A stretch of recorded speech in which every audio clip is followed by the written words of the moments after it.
वनहनु अला ज़ालिका लमिन शाहिदीन वश्शाकिरीन वज़ाकिरीन वल्हम्दुलिल्लाहि रब्बिल आलमीन। नूह को जब मौजे तूफान से किनारा मिल गया, नूह को जब मौजे तूफान से किनारा मिल गया, कलीमुल्लाह को लुत्फ़े नज़ारा मिल गया, उसने यूसुफ को ज़ुलेखा का इशारा मिल गया, अलगर्ज़ हर बेचारे को चारा मिल गया और हम फकीरों को मदीने वाला मिल गया। हमने सलात का बाद अज़ीज़ान मन सामईन किराम, अल्हम्दुलिल्लाह काफ़ी अरसे का दोस्त के बैठा है। अल्लाह तबारक व तआला का दुआ है त तव्हां असांजी हाज़िरी शल रब्बुल आलमीन पंहिंजी बारगाह में क़बूल व मंज़ूर फरमाए। दोस्तान ईमान, हुज़ूर नबी करीम सल्लल्लाहु अलैहि वसल्लम जे मथियां हिक चकर दुरूद शरीफ पढ़ण सां अल्लाह तबारक व तआला 10 नेकियूं अता फरमाईंदो आहे, 10 गुनाह माफ़ थियनि था ऐं 10 हुनजा दर्जा बुलंद थियनि था। सो सभई दोस्त जेके बि हिते वेठा आहिनि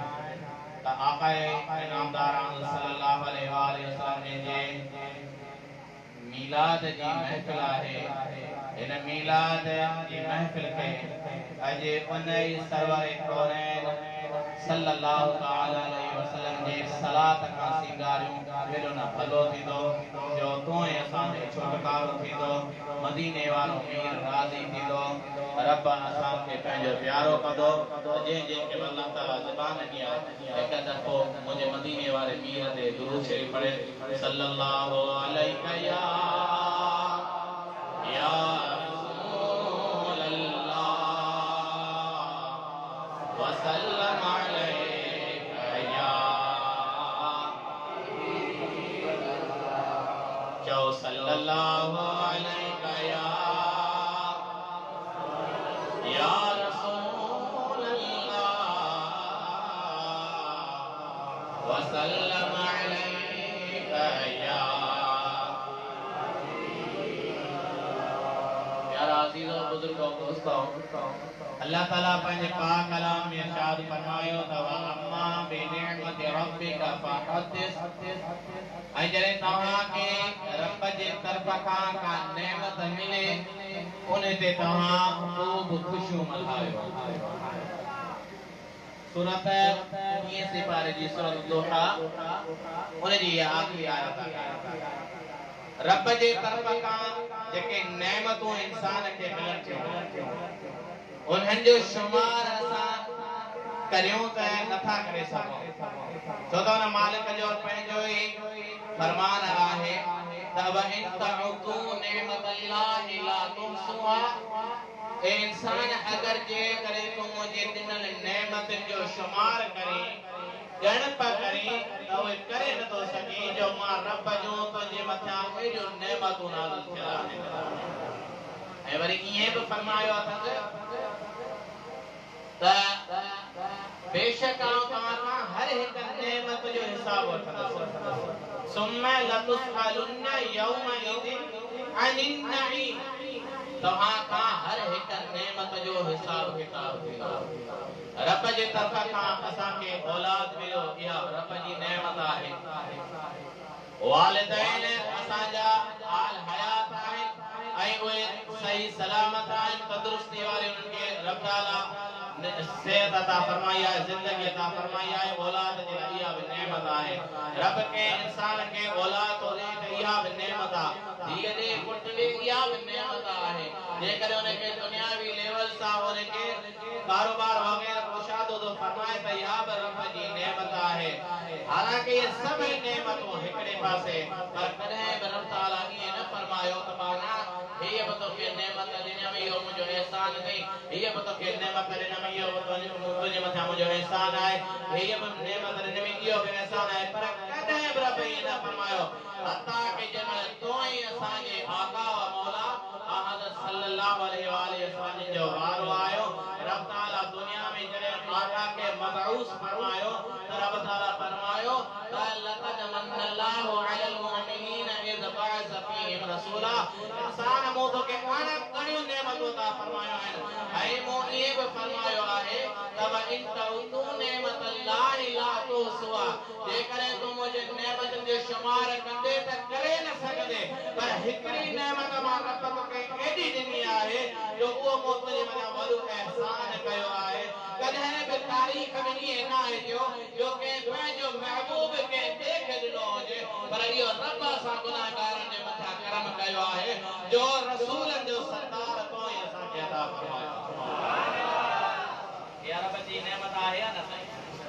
गलायो रब जी नेमत है या ना और आका जो दुनिया में अचन आई वडी में वडी रब असा के या नेमत अता फरमाया है जो मुस्तफा अलैहिस्सलातु वस्सलाम जो उम्मती ने बढ़ाई महबूब जो कलमे पढ़ने वालों का साथिया थे पर इन्हें का वडी नेमत रब किया फरमाई जो उन महबूब जी जिक्र जी महफिल में अचण जो रब शरफ बख्शो उन्हें में अचण जो रब शरफ बख्शो है वो वसीलो थींदो तवस्सुल थींदो पोके जे निस्बत आयो पोके जे निस्बत आयो पर हकीकी जे कोई के असा जो गज थियणा आहे वो लिल्लाही अता आहे अल्लाह जे रज़ा जे खातिर आहे जेके बसा जे घड़े वे यो बसा जे नेमत में शुमार आहे दोस्तों अजीजो रब जो दिल नेमतो और करीम आका अलैहिस्सलातु वस्सलाम जे दिलाए नबी अब दुआओं घुरंदा विया वो चए मुझा मौला मुके महबूब जो सहाबी बना के मुझा मौला मुके महबूब जो सहाबी बना वो नबी बेटे मुझा मौला मुके महबूब जो उम्मती बना वो नबी दुआओं में वो रब्बना व बअस फीहिम रसूलन मिन अनफुसिहिम ए मुझा मौला जेकर आखिरी नबी पैदा फरमाई जेकर आखिरी नबी दुनिया दे मबऊस फरमाई तो वो मोही नस्ल में होजे वना हाल कर्ज जेके भी नबी आया उनके अभी खबर हुई जो जेकर इन दुनिया दे तख्ते ते एक एरी हस्ती अचण वाली आहे एक एरो शान वालो पैगंबर अचण वारो आहे ये जो बज़ाहिर अचन सब का आखिर में आए पर शान में सब का बुलंद आए दुनिया दे तख्ते पे वो तो सब का आखिर में आयो पर कोने जरा रब ताला फरमाया मकाम महमूदा ए महबूब ही जो मकाम महमूदा यो तुझे हवाले आ पर मदनी मदीने वाले मीर दे जात ता कुर्बान सुभान अल्लाह हमारा आमना साहब फरमाया तो मुझे महबूब जरा दुनिया दे तख्ते पे आया क्योंकि ये महफिल मीलाद मीलाद मौलूद तवल्लुद विलादत इन सब लफ्ज़न जी माना हिकड़ी दिते त असा जो आका दुनिया ते तक ते चलो आप्रोज जा अमा सायन बने ही ने फरमायो त मुझो महबूब पैदा थियो लफ्ज़न जी ढांचे में असा के छोटा ही लफ्ज़न जी दुनिया है जाहिर है अपने कम्युनिकेशन में सिस्टम आए तो ने उदाहरण तो पे त महबूब अलैहिस्सलातु वस्सलाम ने दुनिया जी तख्ते पे आया हुजूर अलैहिस्सलातु वस्सलाम ने दी वालिदा मालिदा अम्मा आमना सायन पाण फरमाइंदो त मुझो महबूब दुनिया जे तख्ते पे जमा जो आयो ये न फरमाए जो मुझे पेट मां को छोकरो पैदा थियो मुझे पेट मां को नरीना औलाद मुराद ने अम्मा सायन फरमाए खरज मिनी नूर मुझे बदन मां को नूर निको उन नूर जी नूरानियत उन नूर जी रोशनाई एडी तो हुई जो मां वेठी त मक्के में हुया त पर मक्के मां शाम जो माड़ो आई अचण सा उन कम केड़ो पयो अचण सा सिर सजदे में सुभान अल्लाह सिर सजदे में उम्मती उम्मती लब पे जारी रहा उम्मती तेरी किस्मत पे लाखों सलाम है गंदायों को जायो पिनायो तमाम आसामे आए बा आए पर अपन मदीने वाले मीर जे मथा कुर्बान था और आका जे जात जे मथा कुर्बान था जे दिए बतोए असा जे लावे पुकारियो शाम बतोए असा जे ला पुकारी सफर में होजे तब रब जी बारगाह में तो असा जे ला अता करे हजर में होजे तब तोए असा जे ला रब जी बारगाह में अता करे मुझा मौला मुझी उम्मत जी पार लगे मेराज दे वजे पे रब जो फरमाए महबूब जेको घरनो पे तो कर मुझा मौला मुझी उम्मत जी पार लगे जन्नत जो घुमे मुझा मौला मुझा महबूब जेको घरनो पे तो कर मुझा मौला मुझी उम्मत जी पार लगे दुनिया जे तख्ते पे होजे महबूब जेको घुरी सो के अता फरमाया मुझा मौला मुझी उम्मत जी पार लगे ने अल्लाह तबारक व तआला फरमायो वला सौफ युरदी का रब्बुका फतरदा सोना दिलबर हबीब अन करीब साथों के राजी कदा दी एडो राजी कदा दी जो हज़रत अनस रज़ियल्लाहु ताला अन्हु रिवायत आंदी है त हुजूर अलैहिस्सलाम व सलाम के असांज कई या रसूल अल्लाह सुने क़यामत दे आड़ो दीदो हर को नबी पंहिंजे पंहिंजे तख्त ते हूंदो तव्हां त नबीन जा सरदार आहियो करा गल की खजीने दी फकीर पढ़ियो ना सारी दुनिया कांदी है खैरात मदीने दी वा खैरात रगो दुनिया ते ना बल्कि ऐसा के उते बता दी इंशाअल्लाह अल्लाह कन सुना हिते तमा के साथ था ॾिसो त असांजी दिल तड़पे थी कोई मिसले नहीं ढोलण दी उन्हनि अखियुनि जो बि त मान ऐं मर्तबो हूंदो उन्हनि अखियुनि जो बि त शान हूंदो जिन अखियुनि रसूल जे सरदार जी ज़ियारत कई आहे उन्हनि अखियुनि जो बि को मान ऐं मर्तबो हूंदो करा मिस्र की ढोलण दी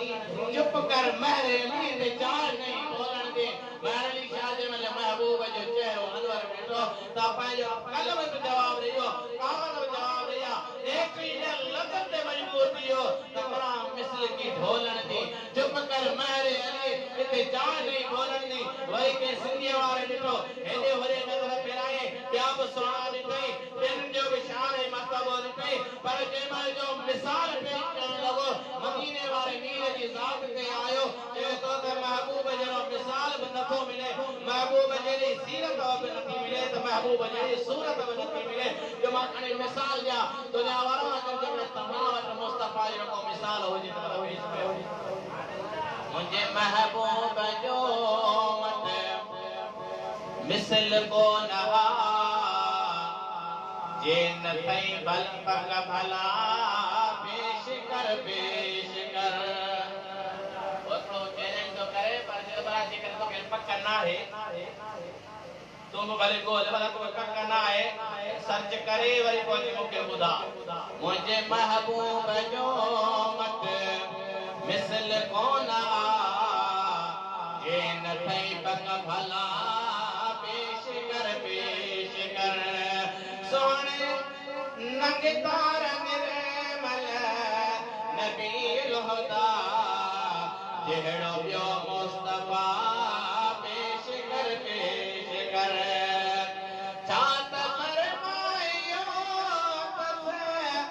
रब संदस शान में आलती आयत व दुआ के शान में एड़ो शान ईमान के न मिलियो छात फरमायो तस रब संदस शान में आलती आयत व दुआ के शान में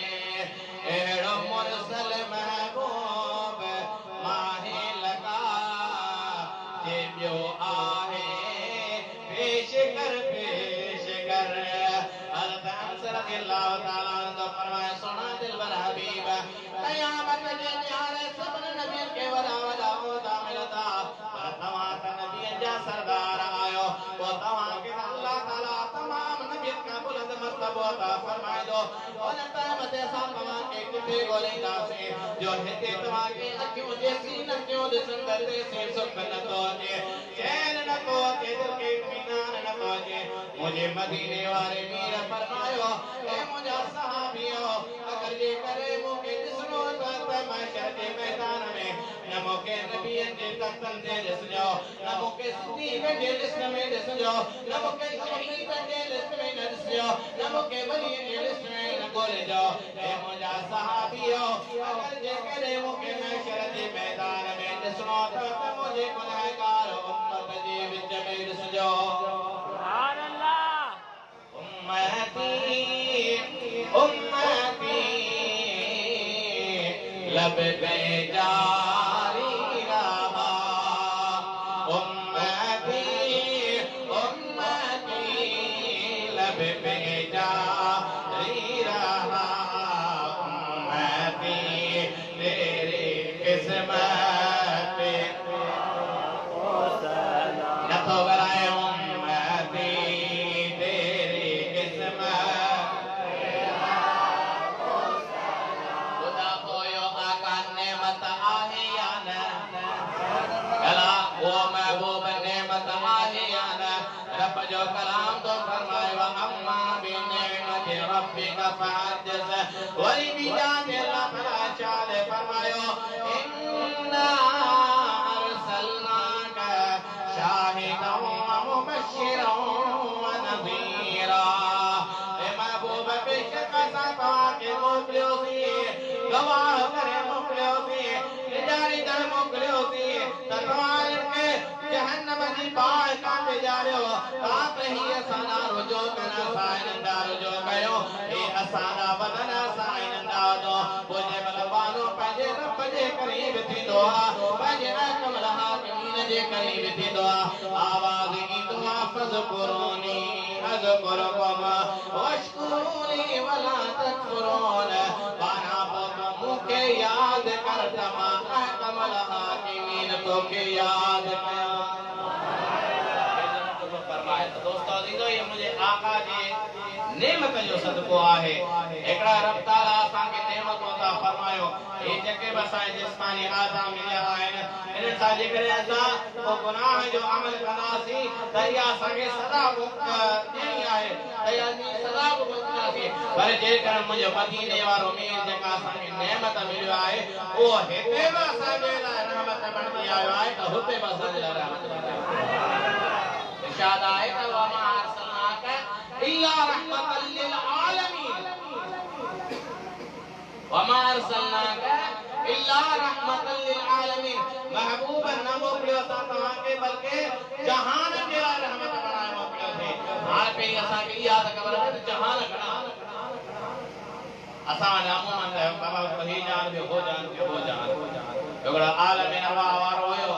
ॿियो हे आलम मिसाल आहे आलम बरज़ख में ईंदासीं ऐं हिसाब किताब वारो जल्द आहे कदा वारो जहान हूंदो पर जेकर असां कंदासीं त मलकूत जा जहान अलॻि जबरूत जा जहान अलॻि ऐं जेके बि रब ताला जहान फरमाया आहिनि ख़ल्क़ फरमाया आहिनि इन्हनि सभिनी जहाननि जे लाइ रहमतल लिल आलमीन बणिजी आयो आहे त मदीने वारो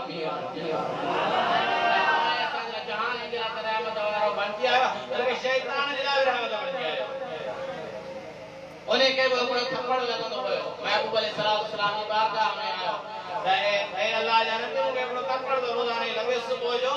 उन्हें जो असर एतरो होंदो आहे शाम ताईं असर होंदो आहे मुझे मदीने वारे मीर उन्हें जे लाइ बखरा कया त मुझा अजीज बा ए सखावत बि इन्हें जे तरफा आहे जो के थप्पड़ लगण बंद किया त तो ऐसा तो ने जा उम्मती आयो तो ऐसा तो ने आका जे कलमे पढ़ने वाला आयो तो ऐसा तो ने पेरी कंदड़ सदाइण आयो पर मुझा अजीज बा ही जे के महफूज ही जे के मजलिस ही जे के मिलाद आए ये असा के दर्स बाजर जे असा हिते गड बैठा आयो न जिस्मानी गड आयो त असा के दिलन के भी करनो आहे असा के दिलन के भी करनो आहे मुझे महबूब जो तरीको से मदीने वाले मीर जो तरीको से जो ताइफ मैदान में ताइफ वाला कई उन्हें मजा पत्थर वगलाइन साहब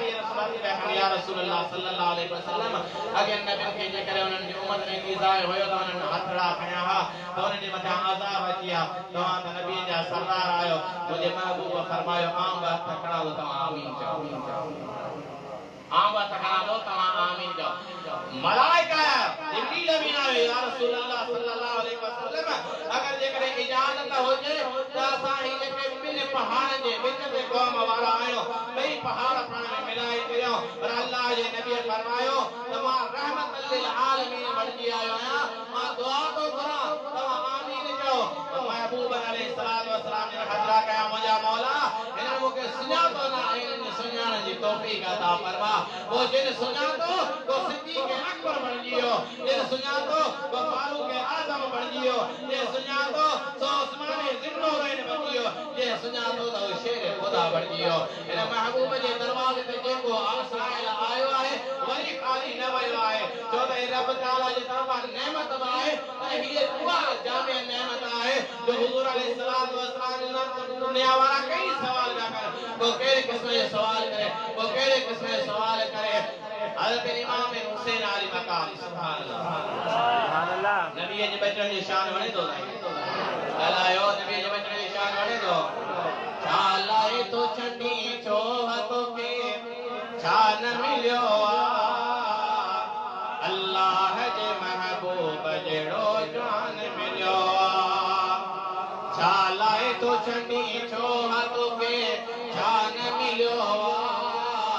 अल्लाह जे महबूब जेड़ो जान मिलो पंजतन सा प्यार करण जोह तना है तारीफ बुधी तूल कदर कार तना है पंजतन सा प्यार करण जोह तना है तारीफ बुधी तूल कदर कार तना है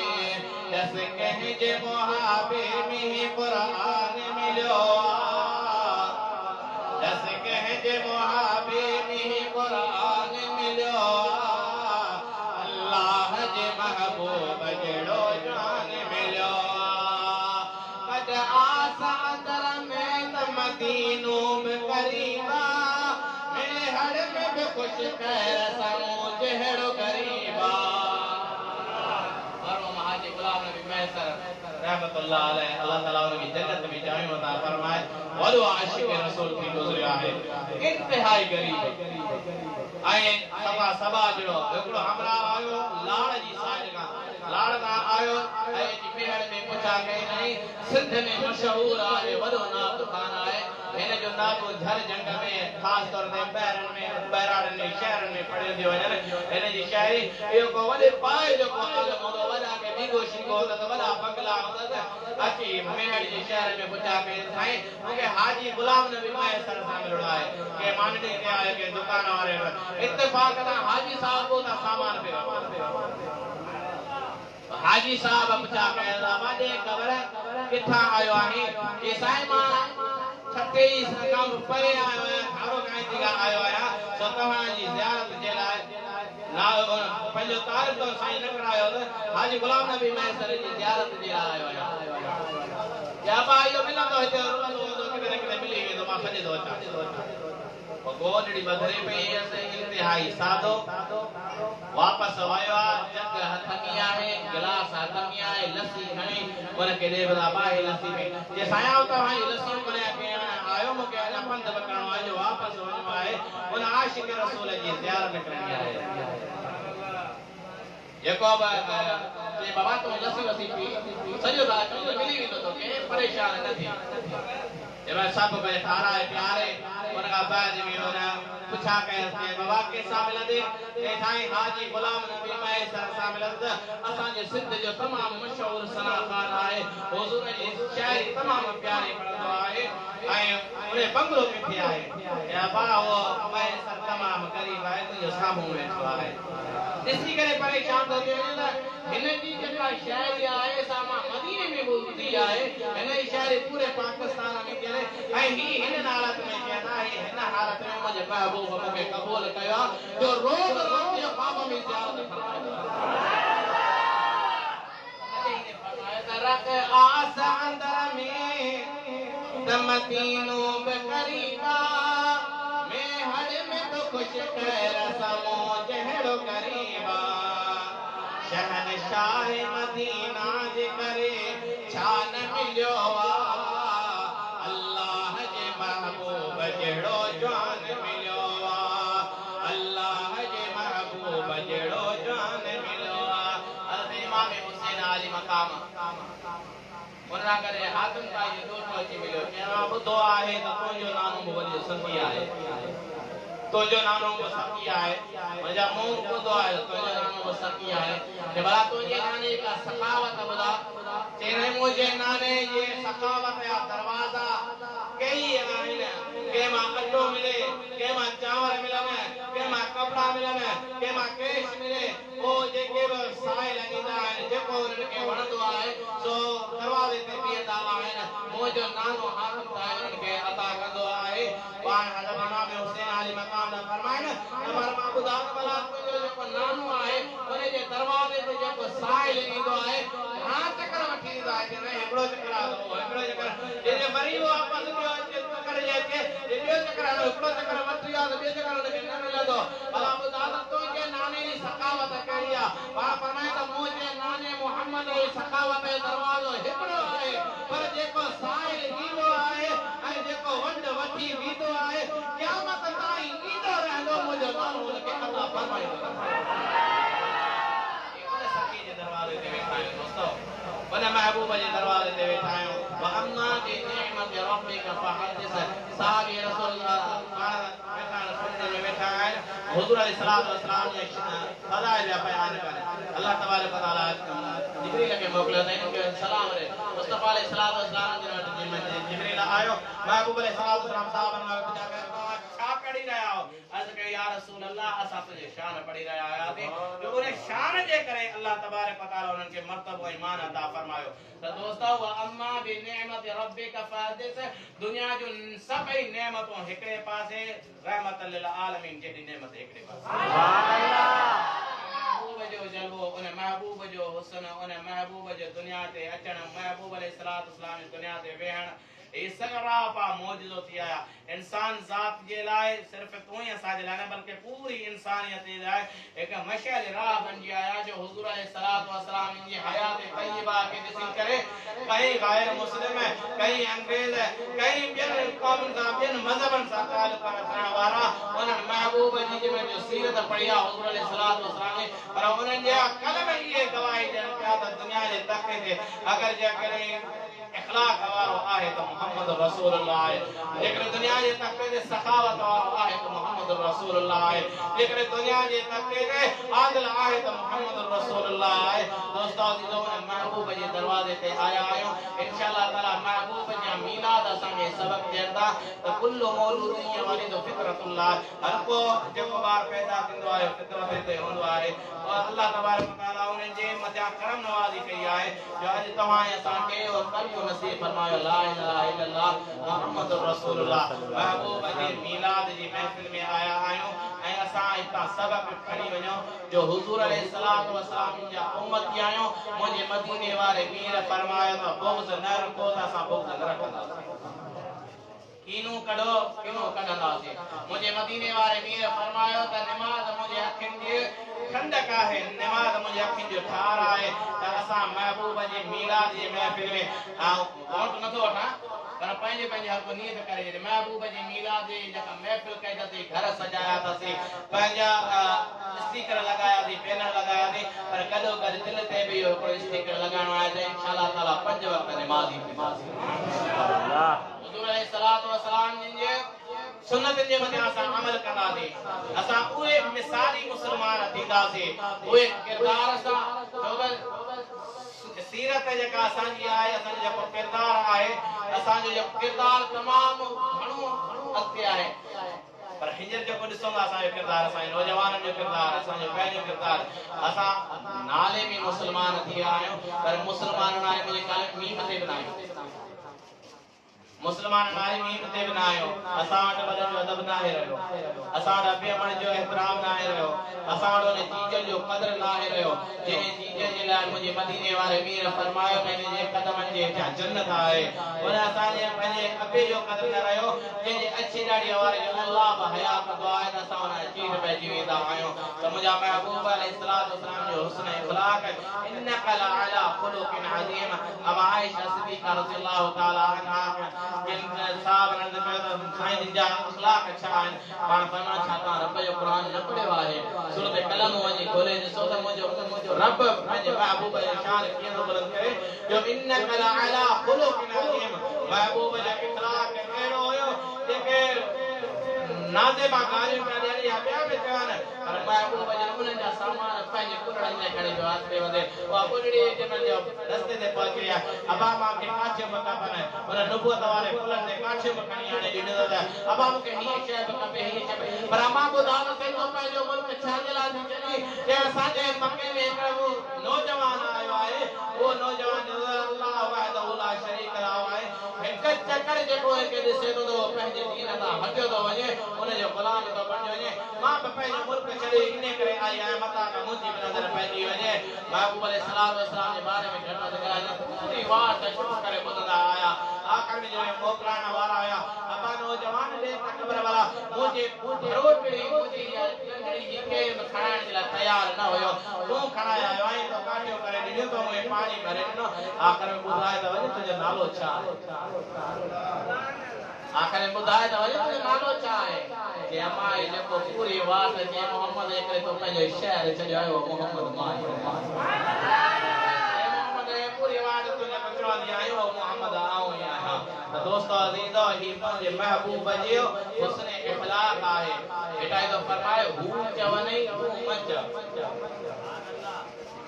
अल्लाह जा कामिल वली जे शहर में वेठा आहियूं असां उन हस्ती जे शहर में वेठा आहियूं जे पंहिंजी शायरी जी सूरत में असां खे जेको किताब अता फरमायो आहे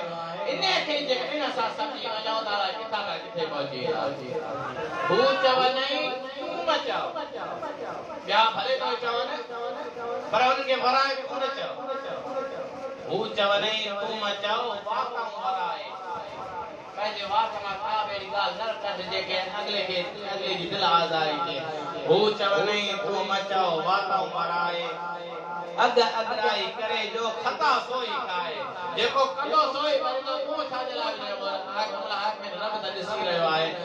हू चवने तू मचो वाक़अ वराए अगराई करे जो खता सोई खाए बांध में पाए आयो कीने वालो कीने के जे दिल में सदाई बुग़्ज़ होजे जे दिल में सदाई हसद हथ वदाई तकबर होजे मुजा अजीज बा उनके ही महफिलों ही मजलिसों में कुछ न थियो करे सगन लेकिन एड़ा थोरो ताज़ीम के लाए वो 6 लाख साल इबादत कई इल्म जो दरिया होयो मलाइका जो सरदार होयो अला केड़ा केड़ा ओदा होया सा पर हिकड़ी गाल ता हकीको वयो त अज ताई वो जरीलो बार आए सबक मिली यो त तहां जाई इल्म तहां जाई इबादतों तेसी ताई कम जो ना आइन जैसी ताई तहां जे दिल में इश्क मुस्तफा हर शय नमाज होजे रोज़ो होजे खैर खैरात होजे अल्लाह जी रज़ा जे खातिर आहे अल्लाह ताला जी रज़ा जे खातिर जेको खालिस थी वेंदो आहे त उन जे दिल में बि हक़ीक़ी इश्क मुस्तफा जागी पवंदो आहे त असां इंशाअल्लाह अॼु जी महफ़िल मां इहो सबक खणा वेंदासीं त असां पंहिंजी इस्लाह कंदासीं मन अरफ़ नफ़्सहु फ़क़द अरफ़ रब्बह जे पंहिंजो पाण खे सुञाणो ते पंहिंजे रब खे सुञाणो त दोस्तो अज़ीज़ो अवल आऊं पंहिंजे पाण जे अंदर में जांच ॾिसां त आऊं कहिड़नि सां ठाहां थो कहिड़नि सां नथो ठाहां किन जे लाइ मुंहिंजो अंदर में बुग़्ज़ आहे ये सब कीना हसद तकबर कढी जे हितां इंशाअल्लाह उथंदासीं मरहबा जा नारा हणंदा वेंदासीं पंहिंजा घर बि साफ़ थींदा वेंदा बुग़्ज़नि सां हथनि सां वॾनि सां तकबरनि सां इन्हनि सां भेड़नि जटनि सां जो असां किनारा कशी थी वेंदासीं त हक़ीक़ी मोहम्मद अरबी जा जंहिंमहिल जो ग़ुलाम थी वेंदासीं त पोइ इन ॻाल्हि ठहंदी त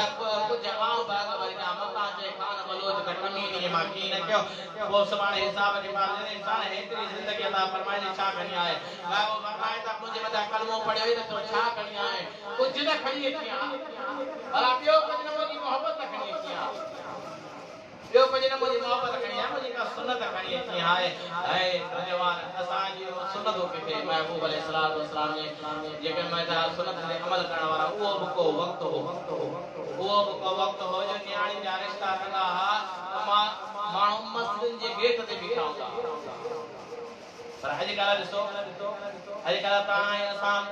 पंहिंजे मुआशिरे में ॾिसूं था न को रंग थिया न को नस्ल थिया बसि ॼण का सरकारी ड्यूटी हुजे पैसो हुजे पोइ न को उमरा न को छा आहे तो दोस्तो अज़ीज़ो इस्लाम असांखे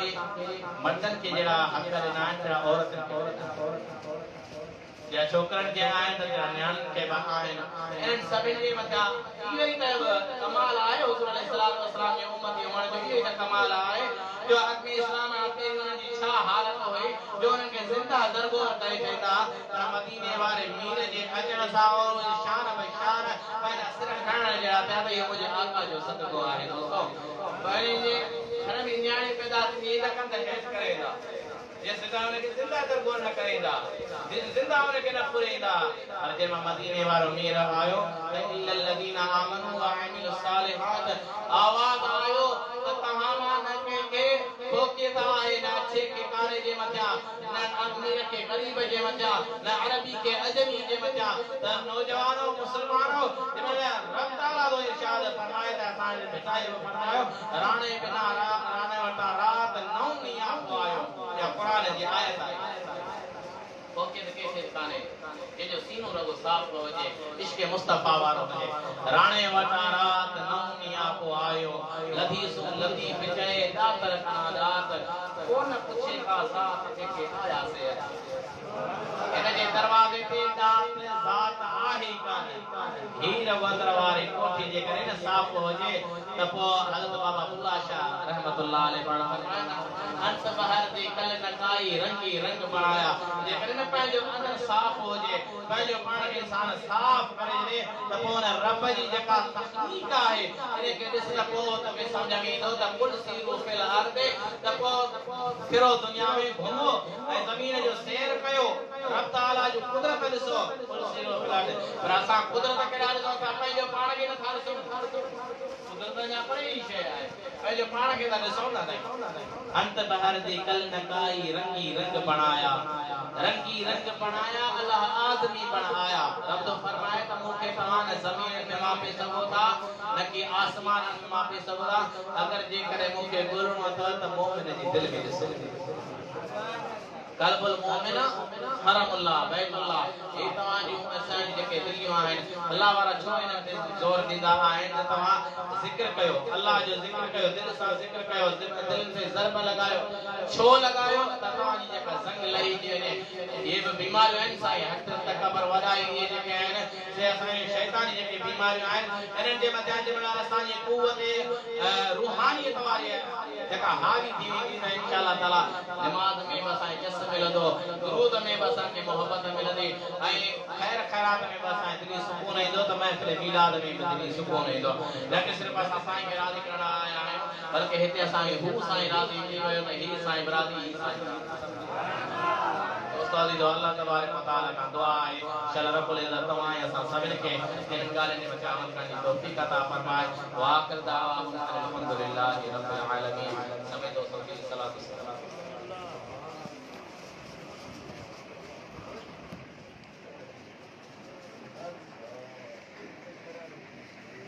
मुस्तफा जाने रहमत के लाखों सलाम शम्मे